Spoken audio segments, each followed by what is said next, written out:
Halo teman-teman ATLM Indonesia, kali ini kita membahas hematologi 2 anemia hemolitik autoimun yang merupakan studi kasus ya. Studi kasus temuan anemia hemolitik atau diduga anemia hemolitik di channel ATLM Indonesia, media informasi dan pembelajaran online bagi ATLM dan mahasiswa ATLM di Indonesia. Mari kita simak materinya sebagai berikut. Kita mulai dengan sebuah kasus. Seorang wanita 25 tahun datang dengan keluhan mudah lelah kurang lebih 2-3 minggu ini dan wajahnya terlihat agak pucat. Pucat ini kemungkinan kan anemia screening ini. Pasien tidak merasakan demam, mual, muntah, ya kan, BAK frekuensi serta warna dalam batas normal dan BAB frekuensi warna konsistensi masih dalam batas normal. Jadi urin dan fesesnya normal. Kemudian PF pemeriksaan fisiknya konjuktiva anemis positif 2, berarti kan ini anemia nih. Sklera ikteris, kemudian lien S1 sampai 2. Berarti ini kemungkinan kan ada hal yang sifatnya karena ikterus ini karena ada liennya yang mungkin mengalami gangguan. Lalu untuk laboratorium HB-nya 9,5, hematokrit 30%, leukositnya 8.900 sel per milimeter kubik, trombositnya 230.000 sel per meter kubik, MCV-nya maksudnya 82, FL, MCH-nya 30 pikogram, MCHC 34 gram per DL atau persen. Retikulositnya 6%. Jadi nampak di sini anemia dengan retikulositosis ya. Nah, itu. Kita pindah masuk ke rumusan masalah. Rumusan masalahnya, seorang wanita 25 tahun datang dengan keluhan mudah lelah kurang lebih 2-3 minggu dan wajahnya terlihat ada pucat. Apakah ini anemia? Lalu anemianya apa? Ini menjadi pertanyaan. Karena kalau di screening tadi ada skleranya ikterik, berarti anemianya dengan kenaikan bilirubin ya. Bilirubin berarti ikterus, berarti banyak pecahnya sel. Oke, kita masuk ke hipotesisnya. Seorang wanita 25 tahun datang dengan keluhan mudah lelah kurang lebih 2-3 minggu. Wajahnya terlihat agak pucat, mengalami anemia hemolitik autoimun. Mungkinkah ini? Ini praduganya. Anemia hemolitik autoimun. Kita lihat di anamnesanya. Pertama keluhannya utama. Bagaimana keluhan utamanya? Yang kedua pusing, mual, muntah, sesak napas. Lalu apakah munculnya tiba-tiba atau perlahan? Perempuan riwayat menstruasinya bagaimana? Apakah normal atau berlebihan? Kemudian apakah ada riwayat trauma atau perdarahan saluran cerna? Jadi saluran cernanya itu ada perdarahan, misalnya trauma, mungkin luka tusuk atau yang lain-lain, atau mungkin ambien misalnya, atau yang lain-lain. Kemudian jika sedang menstruasi, berapa kali mengganti pembalut? Misalnya menstruasinya panjang atau memang deras. Ini menjadi sebuah pertanyaan. Lalu mengkonsumsi obat-obatan seperti obat jantung, obat diabetes, antibiotik dan sebagainya, itu juga dipertanyakan atau dilihat historinya pada si pasien, sehingga pasiennya akan bercerita atau mengisahkan apa-apa saja yang dia alami beserta lain-lain riwayatnya. Kemudian ini inspeksinya. Pasien pucat dan lemas, sedangkan pada saat palpasi dipegang ini akan teraba ujung-ujung jari terasa dingin. Konjuktiva anemis sampai dengan pucat atau kekuningan ikteris. Kuku tangan terlihat putih. Ya, ini memang sudah ciri-ciri anemia. Nah, kemudian kita masuk ke pemeriksaan penunjang. Ini pemeriksaan laboratorium uji hematokrit. Nah, ini hematokrit ini yang pentingnya untuk bayi usia 1 bulan 37-49%. Kemudian untuk lelaki dewasa itu 42-52%. Sementara perempuan dewasa 36% sampai dengan 48%. Nah, ini untuk hitung retikulosit. Kehilangan gunanya untuk apa? Untuk melihat kehilangan darah. Jadi respon sumsum tulang terhadap anemia dan terapi anemia. Jadi retikulosit akan segera berakselerasi menggantikan sel-sel eritrosit yang hilang. Nah, normalnya 0,5% sampai dengan 2,5%. Nah, lanjut lagi kita untuk pemeriksaan penunjangnya. Ini pemeriksaan laboratorium untuk hitung hemoglobin. Nah, ini bukan hitung pemeriksaan hemoglobin ya. Ini rendah itu anemia perdarahan atau retensi cairan. Untuk yang tinggi itu hemokonsentrasi atau dehidrasi. Ini untuk informasi bahwa pemeriksaan hemoglobin ini apabila rendah itu adalah anemia. Kemudian untuk direct antiglobulin test, direct CUM test, ini tujuannya untuk melihat eritrosit. Bagaimana eritrosit di situ diselubungi oleh antiserum atau antibodi monoklonal IgG atau C3d. Jadi maksudnya eritrosit yang sudah coated itu sudah diselubungi oleh globulin atau imunoglobulin. Jadi mudah sekali eritrosit ini untuk dihancurkan oleh sistem komplement. Kemudian indeks sel darah, ini indeks eritrosit dimulai dari VER, ini MCV. Nilai normalnya 84 sampai 99% mikron kubik atau femtoliter, bukan persen ya. HAR ini adalah MCH-nya 26 sampai 32 pikogram. Kemudian KHAR ini MCHC 30 sampai 36 gram per dl. Nah, kasusnya apabila rendah itu adalah anemia mikrositik hipokrom oleh karena defisiensi besi atau anemia responsif terhadap piridoksin atau talasemia. Nah, sekarang kita pindah ke diagnosis kerja, yaitu anemia hemolitik autoimun. Nah, anemia hemolitik autoimun merupakan suatu kelainan di mana terdapat antibodi terhadap sel-sel eritrosit sehingga umur eritrosit memendek. Jadi di sini eritrositnya hancur ya, pecah. Oke, lanjut lagi. Bagaimana pada kasus AIHA, anemia hemolitik autoimun? Nah, AIHA ini pada prinsipnya terbagi menjadi dua ya. AIHA tipe hangat, AIHA tipe dingin. Jadi ada yang hangat dan dingin. Hangat itu artinya kita bisa melihat di reaksi antibodi optimal pada suhu 37 derajat Celcius, sementara yang dingin hanya reaktif pada suhu rendah. Nah, untuk gambaran laboratoriumnya, HB-nya untuk AIHA tipe hangat, HB kurang dari 7 gram per dl, CUM direknya positif, sementara yang tipe dingin, HB-nya 9 sampai 12 gram per dl. Artinya dia masih dalam batas anemia ringan hingga normal. Spherositosis dapat terjadi, polikromatosia juga dapat terjadi, dan mungkin dapat tes CUM-nya juga positif ya. Nah, sama-sama tes CUM-nya positif. Sementara di manifestasinya untuk AIHA tipe hangat itu manifestasi gejala klinisnya yaitu gejala anemia perlahan, demam, kemudian ikterik, mendadak, nyeri abdomen dan nyeri anemia berat. Gejala anemia perlahan, terjadi hemoglobinuria. Sementara AIHA tipe dingin itu hemolisis berjalan kronik, lambat berarti ini ya. Anemia ringan, kemudian akrosianosis dan splenomegali. Jadi splennya ini yang mengalami pembesaran, liennya limpa. Kita pindah ke diagnosis banding.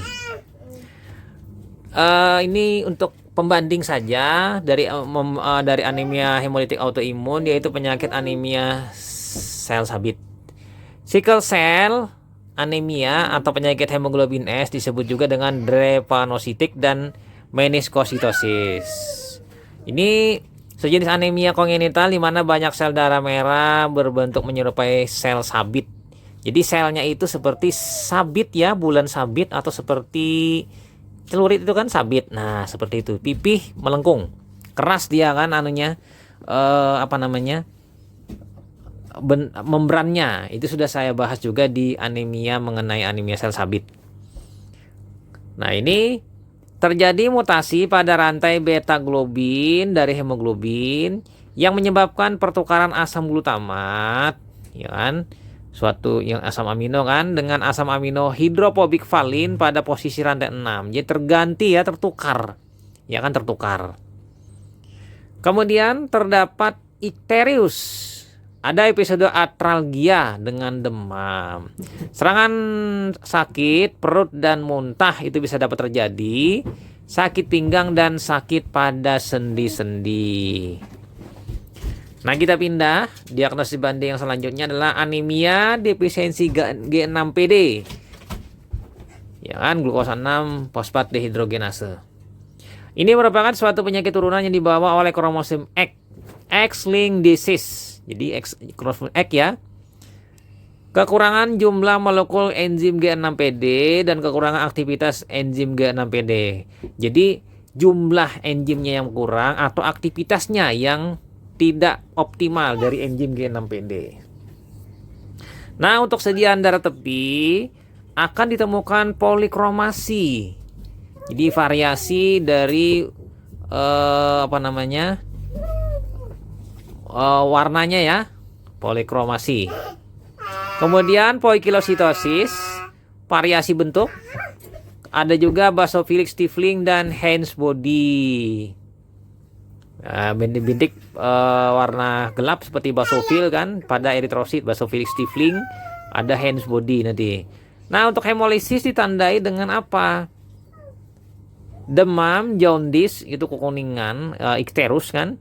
Pucat di seluruh tubuh dan mukosa. Untuk warna urin menjadi jingga kecoklatan. Nah, berarti di sini tinggi ya, tinggi untuk nanti bilirubinnya. Kemudian tanda shock dan kelelahan. Nadi cepat dan lemah, frekuensi pernapasan meningkat. Nah, kemudian yang selanjutnya diagnosis banding pada anemia hemolitik imun diinduksi obat. Jadi anemia hemolitik karena obat, yaitu penyakit yang terjadi akibat obat-obatan. Penyerapan obat yang melibatkan antibodi sehingga pembentukan kompleks dari induksi autoantibodi bereaksi terhadap eritrosit sehingga lisis. Jadi si obat tadi melibatkan antibodi sehingga eritrosit yang kena efeknya pecah karena ada induksi autoantibodi. Nah, terlihat hemolisis ringan sampai sedang nanti ya kejadiannya pada kasus anemia hemolitik diinduksi oleh obat. Kemudian terlihat anemis atau anemia. Retikulositnya tinggi, retikulositosis. MCV-nya tinggi, teskumnya positif. Dapat terjadi leukopenia, kemudian trombositopenia, hemoglobinemia, hemoglobinuria. Jadi leukositnya turun, trombosit turun, hemoglobin ditemukan dalam plasma, hemoglobinemia kan. Hemoglobinuria, jadi hemoglobin ditemukan dalam urin. Kemudian lanjut lagi untuk diagnosis banding anemia pasca perdarahan. Ini disebabkan oleh perdarahan eksternal. Misalnya ada trauma, perdarahan pasca bedah atau perdarahan internal.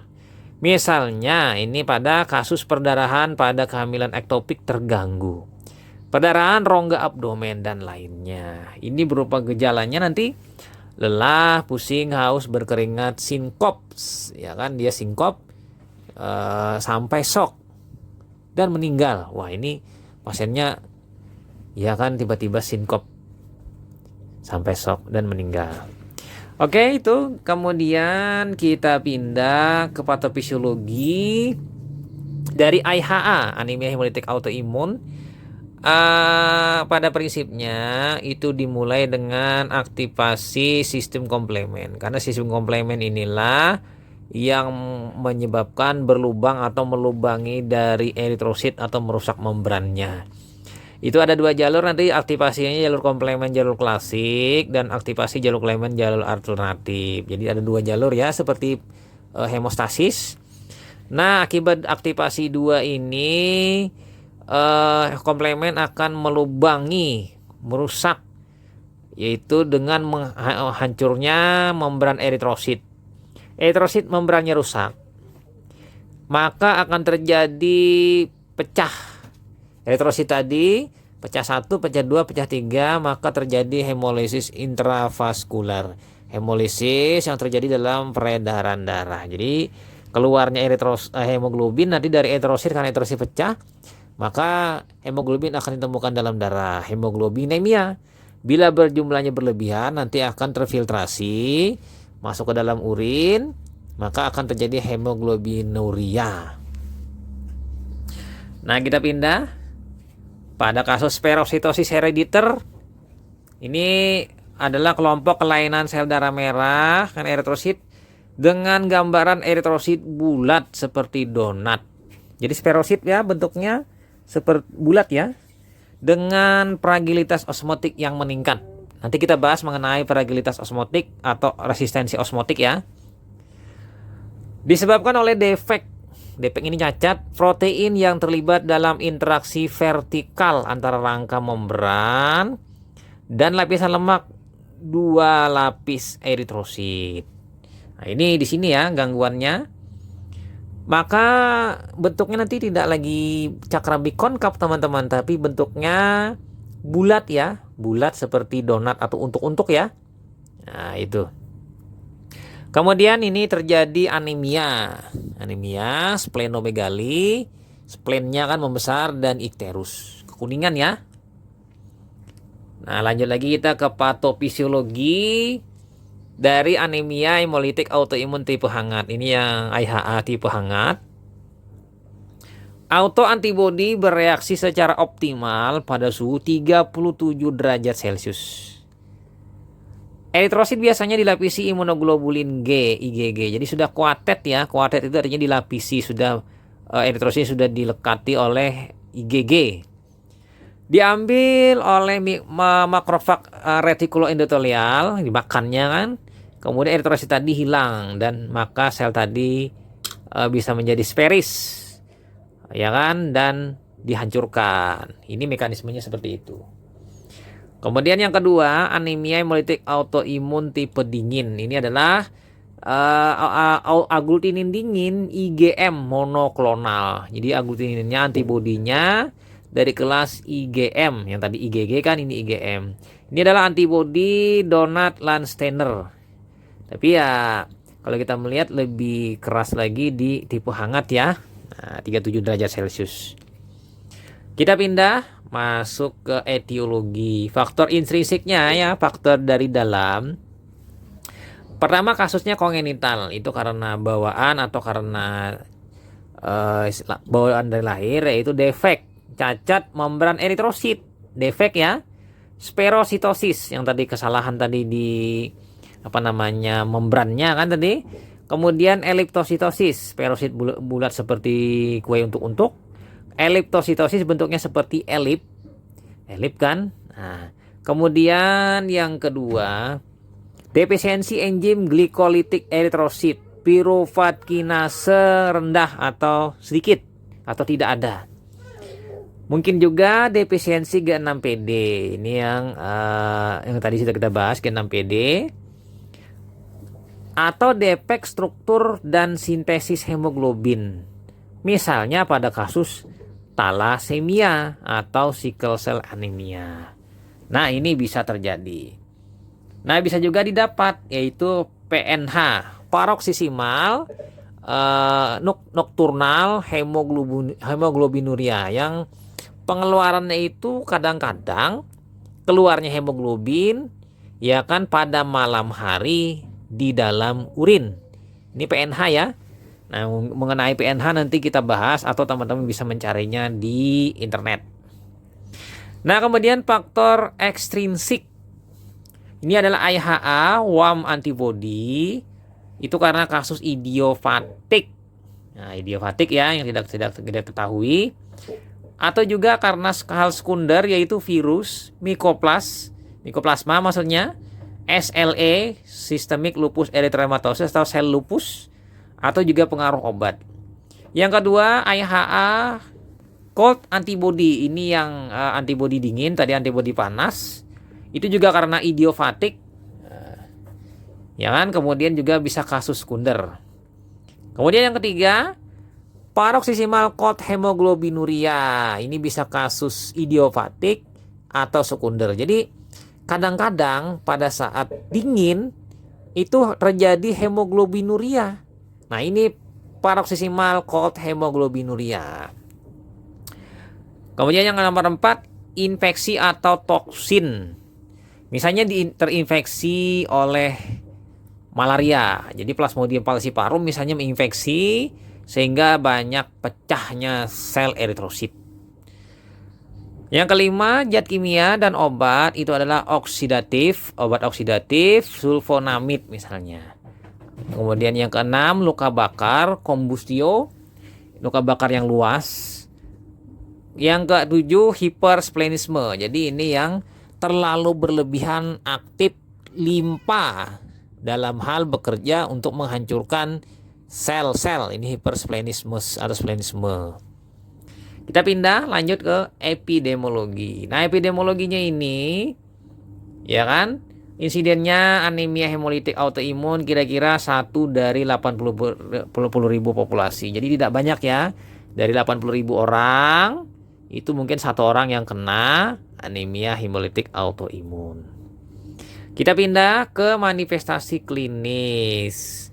Anemia hemolitik autoimun tipe hangat ya, yang warm. Itu terjadi anemia, yaitu terjadi perlahan-lahan. Kemudian ikterik dan demam. Disertai nyeri abdomen, anemia berat. Kemudian urin berwarna gelap, splenomegali, lymphadenopati. Jadi splennya atau liannya membesar, limfanya mengalami gangguan. Fatty ya, tidak berfungsi ya. Urin berwarna gelap. Jadi urinnya itu berwarna gelap, mungkin ya coklat kehitaman ya. Karena hemoglobin ditemukan dalam urin, hemoglobinuria. Nah, untuk hemoglobinnya dalam darah kurang dari 7 gram per dl. Jadi anemianya anemia sedang ini. Pemeriksaan kumnya direct positif. Kum direct positif. Autoantibody ini berasal dari kelas IgG yang sudah kita jelaskan tadi, IgG kelasnya. Nah, kita pindah anemia hemolitik autoimun tipe dingin. Ya, ini yang dingin ya. Aglutinasi pada suhu dingin bisa terjadi pada suhu dingin. Ya, mungkin dia kedinginan, maka itu terjadi reaksinya. Jadi kalau tubuhnya hangat ini tidak terjadi. Kemudian hemolisis berjalan kronik. Dapat terjadi anemia ringan. Kemudian akrosianosis, ya, sinosis kebiru-biruan ya. Kemudian splenomegali, ya, splennya juga mengalami pembesaran. Nah, untuk gambaran laboratoriumnya, hemoglobin 9-12 gram per dl, sperositosis, polikromatosia, tes kompositif dan tes adanya IgM ya, yang dominan. Nah, kita pindah ke penata laksanaannya. Untuk anemia hemolitik autoimun tipe hangat, pemberian kortikosteroid 1-1,5 mg per kilogram berat badan per hari. Kemudian azathioprine 50-200 mg per hari, siklopospamid 50-150 mg per hari. Transfusi darah dapat dilaksanakan, splenektomi bila terpaksa bisa dilakukan. Untuk anemia hemolitik autoimun tipe dingin itu dengan pemberian kolorambusil 2-4 mg per hari. Nah, kita pindah masuk ke pencegahan primer. Untuk kasus herediter, hindari pernikahan keluarga dekat karena dapat terjadi cacat melalui pernikahan keluarga, melalui kromosom X tadi kan yang mengalami cacat. Kemudian hindari rokok. Ini mungkin karena banyak menghasilkan radikal bebas. Pemeriksaan darah bagi pembawa talasemia. Jadi nanti dihindari karena mungkin dapat terjadi penurunan talasemia dari si ayah atau si ibu pembawa menjadi anak yang talasemia yang positif atau baik itu mayor atau minor nanti ya. Kemudian pencegahan sekunder, hindari suasana dingin bagi anemia hemolitik autoimun tipe dingin. Jadi dia ini selagi tubuhnya hangat aman, tidak terjadi anemia hemolitik autoimun. Tapi kalau dingin dia dapat mengalami gangguan berupa anemia hemolitik. Pindah kita masuk ke komplikasi. Komplikasinya pada kasus ini dapat terjadi DVT ya. Deven trombosis dapat terjadi nanti pada bagian dalam itu trombosis. Gagal ginjal akut dapat terjadi karena banyak mengalami gangguan dalam hal ini tadi hemoglobinuria ya. Mungkin juga gangguan sirkulasi nanti. Kemudian krisis hemolisis karena hemolisis yang berlebihan, lalu koletiasis ini dapat juga terjadi. Nah, untuk prognosisnya kita lihat di perjalanan penyakitnya. Untuk anemia hemolitik autoimun tipe hangat, perjalanan penyakitnya dapat terjadi survival 10 tahun. Jadi dapat bertahan selama 10 tahun berkisar 70% saja. Yang 70%-nya 30%-nya mungkin go udah.